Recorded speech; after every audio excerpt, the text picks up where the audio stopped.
বিশ্ব ক্রিকেটের সব রকম আপডেট পাওয়ার জন্য আমাদের চ্যানেলটিকে আজই সাবস্ক্রাইব করে রাখুন। শনিবারের ফাইনালে সূর্য বাউন্ডারিতে বল ধরে বুঝতে পেরেছিলেন দড়ির ওপারে তিনি চলে যেতে পারেন, তাই বল আকাশে ছুঁড়ে আবার এপারে এসে ক্যাচ ধরেন, আর সেই ক্যাচই ম্যাচের ভাগ্য গড়ে দেয়।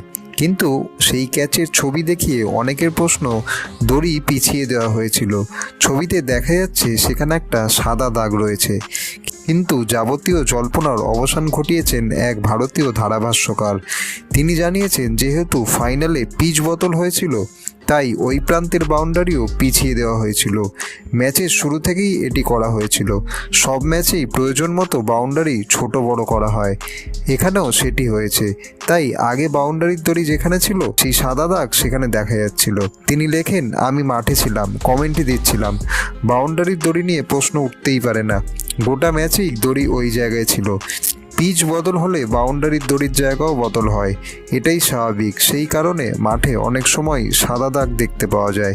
ভিডিওটি ভালো লেগে থাকলে বাংলার ক্রিকেট চ্যানেলটিকে অবশ্যই সাবস্ক্রাইব করে দিন।